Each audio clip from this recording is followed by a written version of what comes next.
countdown for blastoff. X minus 5, minus 4, minus 3, minus 2, X minus 1. Fire!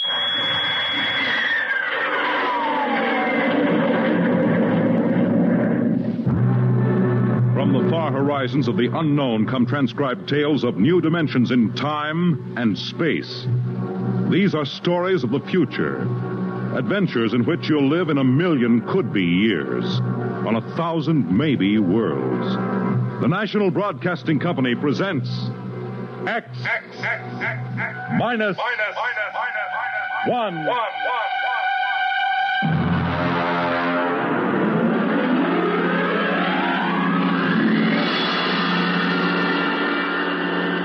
Tonight's story, Mars is Heaven.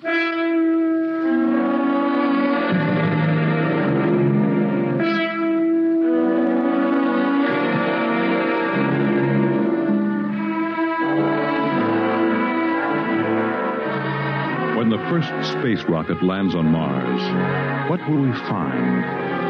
Only the ruins of a dead and deserted planet? Or will there be life? Intelligent life in some strange form that we can only imagine? Will we be welcomed with open arms? Or will the Martians treat us as invaders? Only one thing is certain. Someday, a giant metal ship will take off from Earth to travel through the black velocities, the silent gulfs of space, to descend at last into the darkness of the upper Martian atmospheres. And on that day, man will finally know the answers. The day we first land on Mars.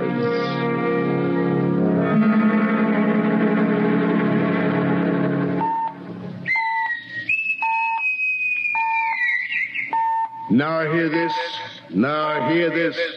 Approaching critical deceleration. Fasten gravity suits. Stand by to land. There it is. We've intersected the course vector, sir. All right, Mr. Lustig. Over to manual control. Aye, sir. Masters, sound general quarters. Aye, sir.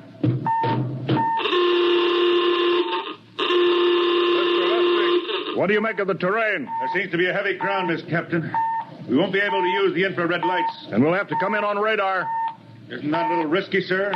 Landing in the dark? I'd rather run the danger of a blind landing, Lieutenant, than come in without the cover of darkness. Remember, we don't know what kind of reception is waiting for us down there. Airspeed 500. Altitude now 4,000. Bridge to engine room. Stand by for deceleration. Fire forward tubes 1 and 3.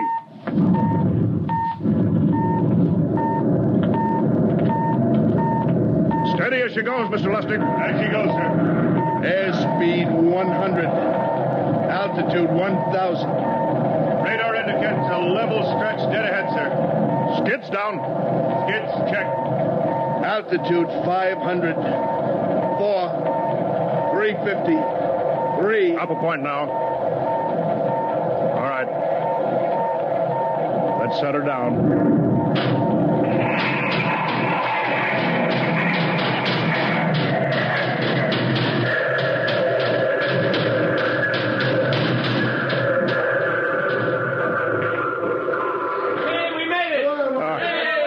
The power. Masters, pipe battle stations. Aye, sir. All secured, sir. Well, gentlemen, we're now on Mars, April 20th, 1987, 4:33 Greenwich time. Enter that in the log, Masters. Aye, sir. Well, gentlemen, it's less than 2 hours till dawn. As soon as it's light, we'll send out a landing party. Masters, get me an all-over hookup. We're all set, Captain. Now hear this. All right, men. The smoking lamp is lit. Well, we're on Mars. The first manned ship from Earth to land here. We don't know what we're going to find or what dangers we may face. We're 17 men on an alien world, and it's up to us whether we ever get home again. The next few hours should tell the story. And I want instant obedience to all commands. I'll court-martial the first man who doesn't jump to when he's ordered. And one other thing. We may be on Mars, but this is still a United States naval vessel. Officers will conduct a personal and weapons inspection in 1 hour. That's all. An inspection, Captain? Now? Mr. Lustig, we've got an hour and a half to sweat out before we find out what's outside that airlock. I'd rather have a man worried about his stripes than about what's waiting outside on Mars.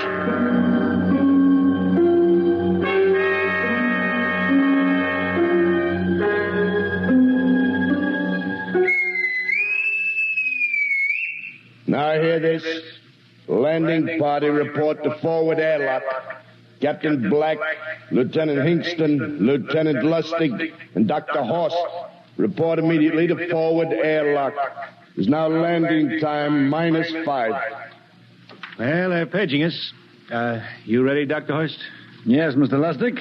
As ready as I will ever be. Come on, let's get in the lock.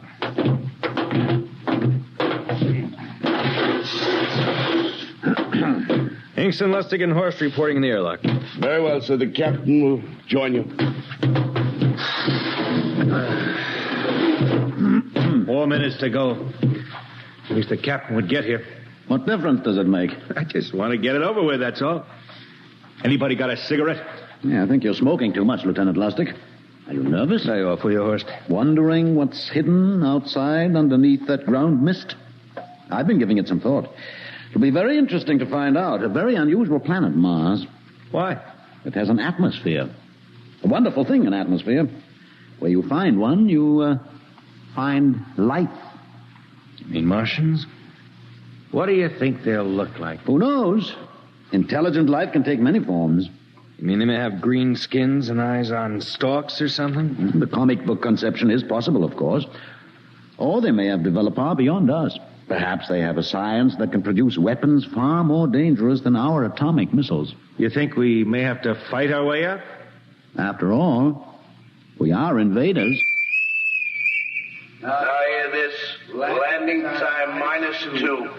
All right. We heard this. You know what I'd like to find outside that airlock?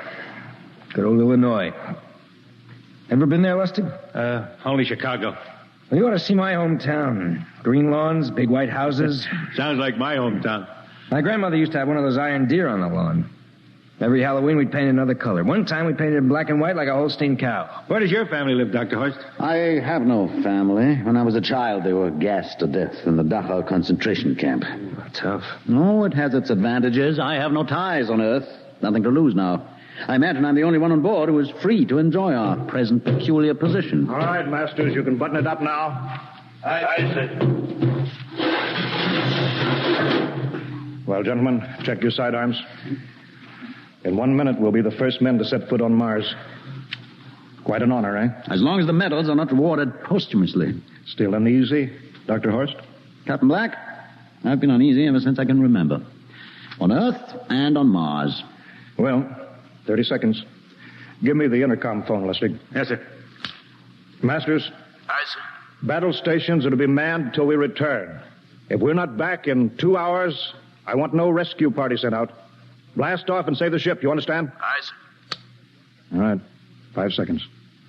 4, 3, 2, 1. Lustig, open the outer airlock. Aye, sir.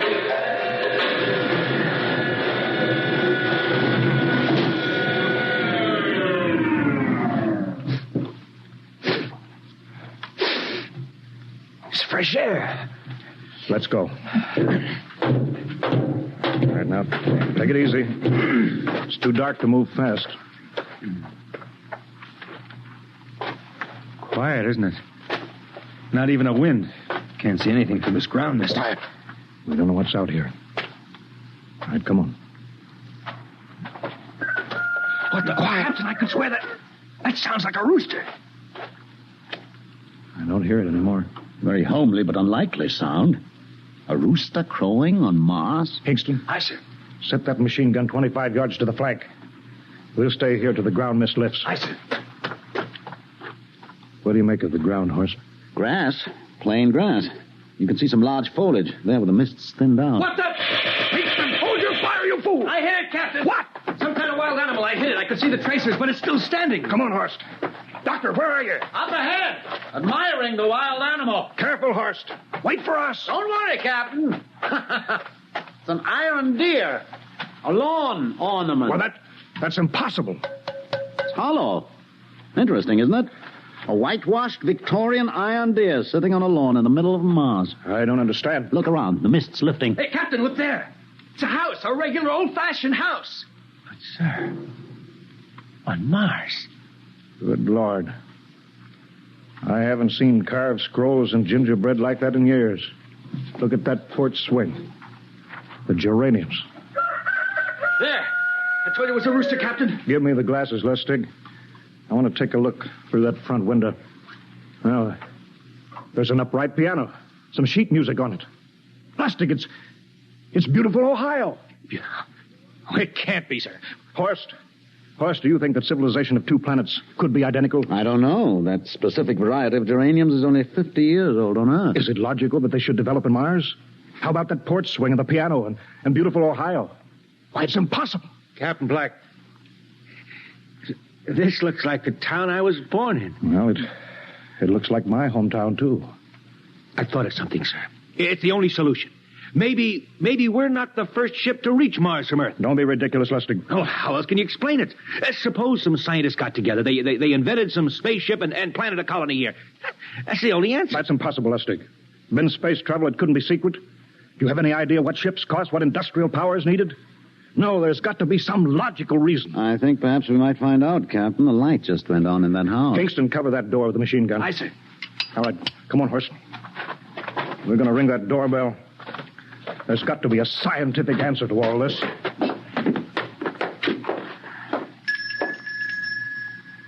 And there's something moving in there. Stand back, Horst. Give me a clear shot. Are you sure a bullet can stop a Martian? Steady now. Can I help you?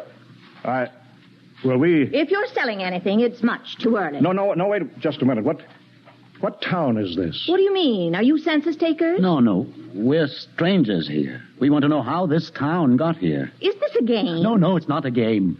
We're from Earth. From where? From Earth. Do you mean out of the ground? Are you sure you're feeling well? Madam, we came in a flying ship across space. We're from the third planet, Earth. This is Mars. Now do you understand? Mars. You go away now, you hear? I'll call my husband from upstairs and he'll chase you. Go on. But this is Mars, isn't it? This is Green Lake, Wisconsin, in the United States of America. Bounded on the east by the Atlantic and on the west by the Pacific. Now go away. Goodbye. Horst, do you suppose it's really possible? I've got to find out more about this. I told you I'd call my husband. Now you go away. You've got to tell me one thing first. What year is this? Year? 1928, of course. For goodness sake. You hear that, Horst? And we know it's 1987, and we know this is Mars. Horst, is it possible that we got fouled up, made some tremendous blunder, circled around, and landed back on Earth? In 1928? Well, maybe some switch in time or dimension. Could we have shifted somehow, gone backward in time? Oh, Horst, this won't hold water. It's not logical. We checked every mile. We went past the moon, out into space. We're on Mars. Lustig out at point. Hingston in the rear. Keep that gun at half load. Aye, sir. Horst, there's got to be some cold, logical solution. Captain. What? That house down the street, the white one with the green shutters. Lustig, what's the matter? I never thought of... Thank God! Lustig, come back here. He's running for that house. That crazy fool. After him, quick. Lustig, stop! Come down off of that porch. Grandpa! Lustig, what the devil do you think you're doing? Albert! Grandpa, it is you. Lustig, what is going on here? Albert, it's been so many years. How you've grown, boy. It's so good to see you. Lieutenant Lustig! Oh. Captain, Grandma, I want you to meet my friends. This is Captain Black. Captain, I want you to meet my grandfolks. Howdy. Any friend of Albert's is a friend of ours. How long have you been here, Grandma? Oh, a good many years, ever since we died. Ever since you what? Oh, yes, sir. They've been dead 30 years. What? Oh, now, don't you trouble yourself. It's all right. We're alive again, that's all. Do you mean to tell me that Mars is heaven? Oh, nonsense, no. All we know is here we're alive again. And who are we to question God's infinite ways? Well, Lustig, we're going back to the ship. But, Captain, I want to talk to my grandpa. Lieutenant Lustig, I don't like any part of this. You'll come back with us if I have to club you and carry you. I see. Now, let's go. Heaven only knows what they've run up against back at the ship.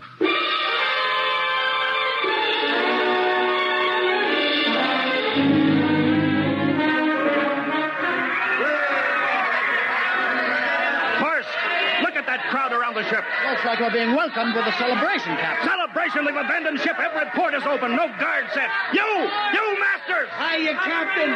Meet my old dad. Dad, that's Captain Black. He's not a bad guy for an officer. Higston! What's it? Bring that band back. Use force if you have to. Excuse me, sir. There's my Uncle George. Higston! I'll be right back, Captain. Uncle George. What the devil is going on here? Understand, sir? They've all found friends and relatives. They're all here. Right, Captain. I found it. The whole crew's out in the crowd. But I gave orders. Definite orders. You don't understand, Captain. I understand mutiny. I don't care how many relatives show up. I'll have discipline. Johnny! Johnny, you old son of a gun! It's you. Edward. Yes. It can't be. Oh, of course it is.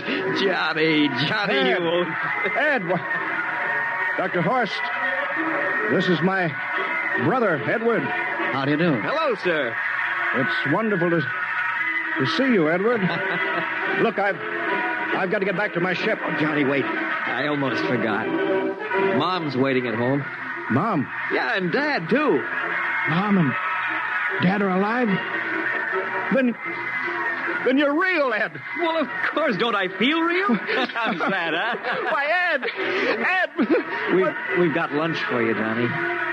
Mom's making corn fritters. Dr. Horst, haven't you found anybody? No, Captain. I have nobody. Well, then you come on home with me, right, Ed? Why, sure. Horst, you wouldn't believe it, but it's been 35 years since I had Mom's corn fritters. By George, 35 years.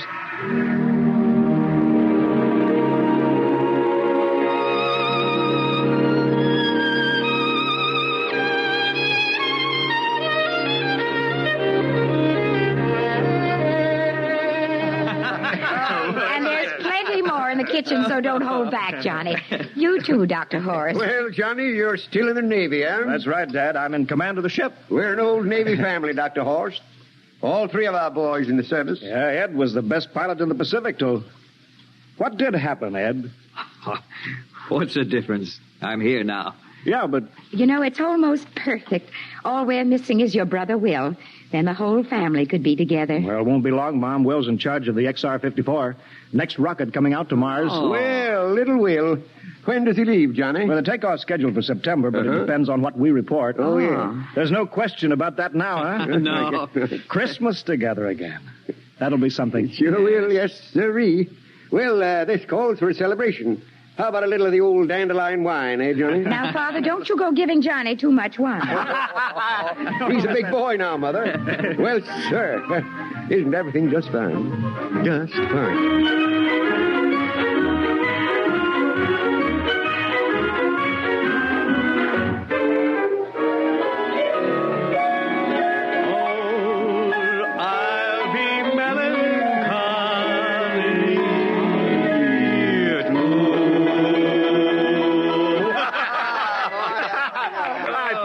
Again, will you, Ed? Oh, sure.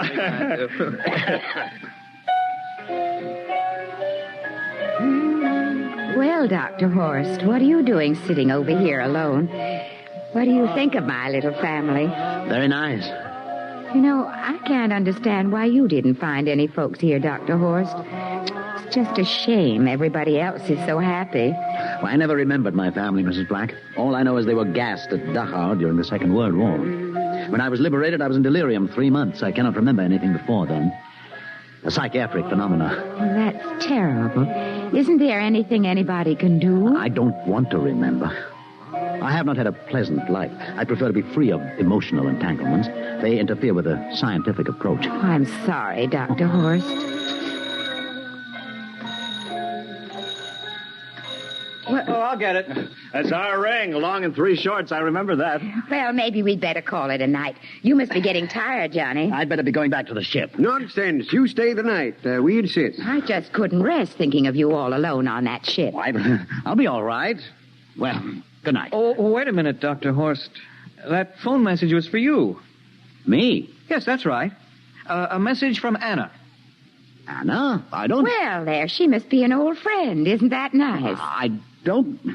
You sure it was for me? I don't remember any Anna. Well, she asked if you were better. Perhaps she's someone who knew you at Dachau. Anna? She said she's coming over here first thing in the morning. So you'll have to stay over. Yes, Well, but... that settles it then. You stay here, Horst. You can bunk with me in my old room. Yeah, but Johnny, we thought you'd like to be with Edward. So you could talk the way you used to. Well, we can't put Dr. Horst on the daybed. I think we better share the room tonight. Be plenty of time for talking, Ed. Yes, I guess so. I suppose I better drop back to the ship. You know, Ed, security check. What? Why do you have to do that here? I don't know, Mom. There's no good reason, I guess. Suppose we skip it tonight, huh? Well, good night, everybody. Oh, it's good to have you home, Johnny. It's good to be home, Mom.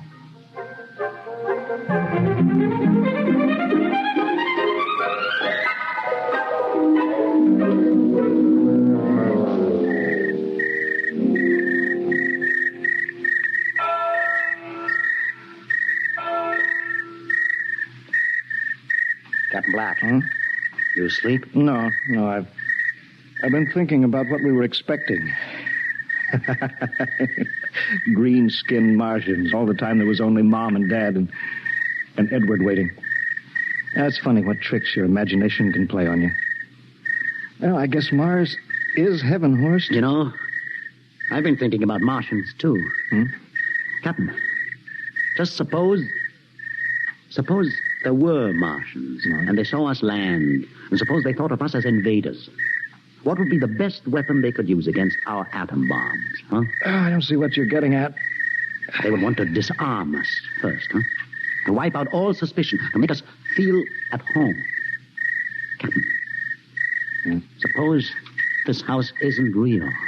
Suppose the people are just images, stolen from our own memories by Martians, created for us by telepathy, hypnotism. Oh, that's the craziest theory I ever heard. Maybe that's why there was no one for me. Because in all my life, there is no happy memory, no real loved person, not even my mother. I don't remember her. Only the piles of rotting corpses at Dachau. There was no happy emotion for these people to recreate. How about that phone call? Anna? Yes, Anna. I didn't remember who she was, but I do now. I just remembered. When I was freed from Dachau, sick, delirious, I raved about a wonderful, kind nurse named Anna that took care of me. Well, there you are. It's logical. She's coming to see you tomorrow. But there was no Anna. I'd been nursed by a man. What? Anna was only a dream. And there's only one way they could have learned about her, by reading my subconscious mind. That's impossible, Horst. Why? The whole crew was thinking of home.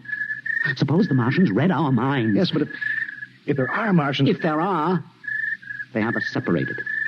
Each man in a different house, sleeping, trusting. No one at the guns. I left my pistol downstairs. Do you think there's something to this, Horst? It's a perfect trap, Captain. Who would suspect his own mother, his grandparents? How easy. Just a knife in the heart of each sleeping man. That's impossible, Horst. But we've got to get back to the ship. Listen. The crickets have stopped. Come on. We don't know when they change back to whatever they really are. All right, careful.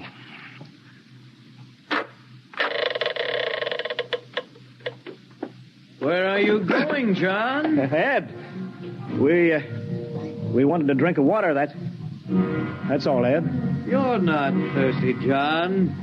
You don't want a drink. Look out! You don't want a His drink. face! It's changing! He's a Martian! Run, horse! Run! You can't get away, John. This way, horse! Horse, where are you?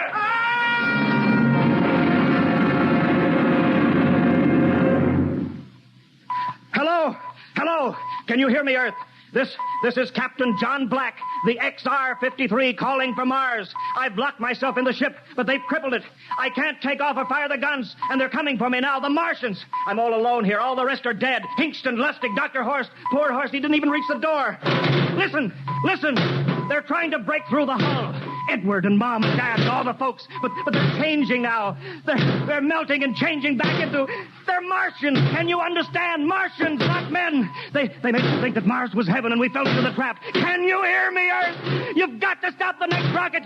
Listen, tell my brother Will. Tell my brother not to come. They'll trap him, too. They'll kill them all. Hello? Hello? Can you hear me, Earth? This is John Black on Mars. Hello, Earth. This is John Black on Mars. Hello, Earth. Hello, Earth.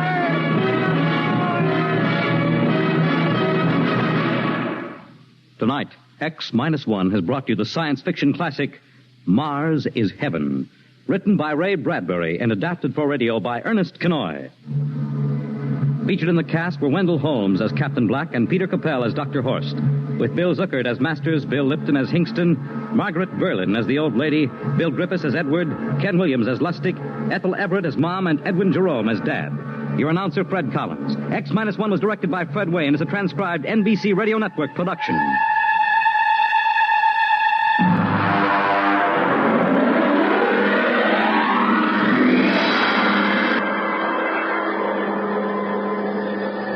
And now, next week, man is just beginning to discover how boundless our universe really is. And yet, as man reaches out to the stars, up toward infinity, ironically enough, he may be building himself a new kind of prison. What would it be like to live all your life in a world no larger, say, than a single gigantic rocket ship bound on an endless journey? You'll find out next week when we present the Robert Heinlein story, Universe at X minus 1.